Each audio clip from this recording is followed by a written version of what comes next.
BTSC ANM 10,709 को लेकर क्या अपडेट्स हैं, 22 तारीख को क्या होगा, और जो 32,000 के आसपास जिसका लिस्ट निकला था स्क्रूटनी के लिए उनका अब क्या होगा, और जिनका काउंसलिंग होना है उनका क्या होगा, जिनका काउंसलिंग हो चुका है उनका क्या होगा, जो संविदा कर्मी है उनका क्या होगा। बहुत सारे क्वेश्चंस हैं आपके मन में। क्या 50-50 का भी बात है, क्या लग रहा है अभी? इन सारी बिंदुओं पर हम इस वीडियो में बात करेंगे। आपको बताएंगे एक एक करके कि जो है बीटीएससी एएनएम 10,709 क्या इतना जल्दी क्लियर होने वाला भर्ती है, या फिर इस पे एक और हो सकता है केस। पूरा अपडेट आपको देने वाले हैं बीटीएससी एएनएम 10,709 को लेकर के। तो आइए वीडियो को स्टार्ट करते हैं।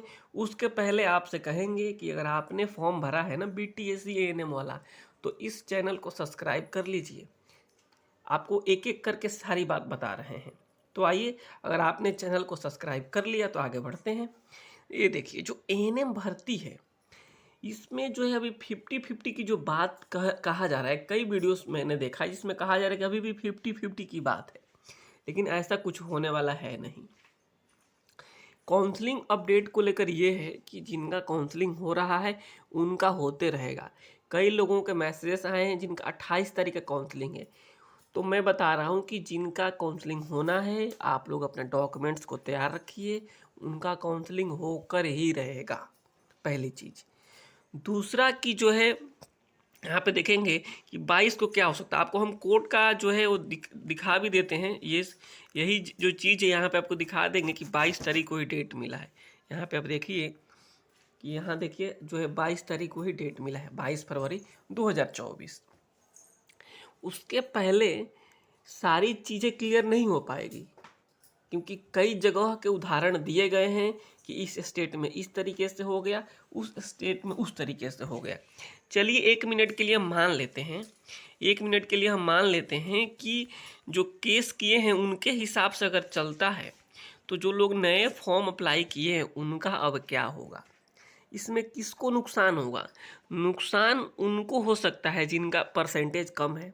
अगर परसेंटेज बेस पे होता है, जिन्होंने दिन रात एक करके मेहनत लगा के पढ़ाई के एग्ज़ाम्स निकाला, उनका अब क्या होगा। तो जो है इस पे सारी चीज़ें क्लियर तब हो पाएगी जब 22 तारीख को फैसला आएगा। अगर फैसला इनके पक्ष में आता है, जो लोग केस किए हैं कि जो है नंबर बेसिस पे होने चाहिए, तो ये जो एएनएम भर्ती जो लोग एग्ज़ाम पास हुए हैं वो लोग ये केस करेंगे। ऐसा तो है नहीं कि जो इनके लिए दरवाजे बंद हो, इनके लिए कहा जा रहा है कोर्ट में नहीं, आप कोर्ट नहीं आ सकते हैं। ये लोग कोर्ट जाएंगे, फिर उस पर लंबी बहस चलेगी, लंबा दिन चलेगा, फिर इनके खिलाफ फैसला आता है कि इनके पक्ष में फैसला आता है। तो ये सारी चीज़ें होती रहेगी। तो देखिए अभी जो है, अभी मेरे अनुमान से, मैंने पिछली वीडियो में बताया था कि किस तरीके से क्या होगा। इसमें ज़्यादातर चांसेस हैं कि उनके पक्ष में फैसला आए जो लोग एग्ज़ाम्स दिए हैं। तो लोग मुझे बोलने लगे कि आपको कैसे पता है। तो देखिए मुझे तो सच में नहीं पता है कि जज साहब क्या कहने वाले हैं, लेकिन मैं एक बात स्पष्ट रूप से आपको कह देता हूँ कि जो है उम्मीद है कि इन एग्ज़ाम्स देने वालों के पक्ष में आएगा, क्योंकि सरकार अब इसे लंबा नहीं खींचना चाहेगी। क्योंकि अभी एक दिन का समय मांगा गया है, सरकार की तरफ से जवाब देना है, तो उस जवाब के बाद से डिसाइड हो पाएगा। कई जगह हम देखे लोग अबीर गुलाल लगा के उड़ रहे हैं। अरे भाई साहब, अभी तो है ये 32,000 वालों का लिस्ट निकला है, अच्छा है निकला था, लेकिन जो लोग नए फॉर्म अप्लाई किए थे उनका क्या होगा। तो इस तरीके से ये सारी चीज़ें, इतनी बड़ा इसको बनाने की ज़रूरत है भी नहीं। क्योंकि देखिए भर्ती नौकरी तो 10,000 का ही होना है, 10,709 का ही होना है। वैसे भी आपको पता है कि जितनी भर्ती निकलती है उससे कम पे ही ज्वाइनिंग होता है। 10,000 का ही नौकरी होना है, चाहे आप एग्ज़ाम बेसिस पे ले लें और चाहे आप उस नंबर बेसिस पे ले लें। तो 32,000 वालों का लिस्ट का, 32,000 वालों का क्या होगा? 32,000 का तो होगा नहीं। तो आप देखिए जो है ये सारी चीज़ें क्लियर हो पाएगी आपको 22 तारीख को। मैं अब 100% कह देता हूँ तो लोग कुछ और कमेंट्स कर देते हैं। लेकिन अभी देखिए हमारा किसी से दुश्मनी नहीं है, ना ही हमारे जो संविदा कर्मी हैं उनसे दुश्मनी है, और ना ही जो लोग एग्ज़ाम्स दिए उनसे हमारी दोस्ती है। लेकिन सच्चाई क्या है ये सामने रखना ज़रूरी होता है। तो 50-50 का चांस कुछ नहीं है, आप मान के चलिए।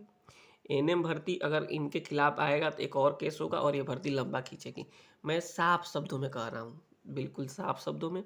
काउंसलिंग वाले भाई साहब, आप काउंसलिंग, जो भी बहन लोग हैं, आप काउंसलिंग कराते रहिए, क्योंकि काउंसलिंग आपको रोकना नहीं है और ये चलता रहेगा। और देखिए जो भी फैसला आता है वो सबको मान्य करना ही होगा। कोर्ट का फैसला सर्वोपरि होता है। तो लोग अनुमान ही तो लगा रहे हैं, लेकिन मैंने देखा एक आदमी कह रहा है कि 99.99% जो है संविदा ये जो है नंबर बेसिस पे होगा। लेकिन जो ये लोग दिन रात एक कर लिए हैं उनके बारे में कोई सोच रहा है? इन्होंने किस तरीके से मेहनत किया और जो है इनका रिजल्ट हुआ। तो फिर किसी के कमेंट आया है कि मेहनत तो ये लोग भी कर रहे हैं, जो पुराने वर्कर हैं, जो पुराने हमारे एएनएम बहन हैं, ये लोग भी तो मेहनत कर रहे हैं। देखिए मेहनत सबका है, लेकिन आज के ज़माने में भी अगर नंबर बेसिस पे नौकरी होने लगा ना, तो मुझे उचित नहीं लगता है। बाकी आपको क्या लगता है ये आप कमेंट बॉक्स में हमें बताइएगा।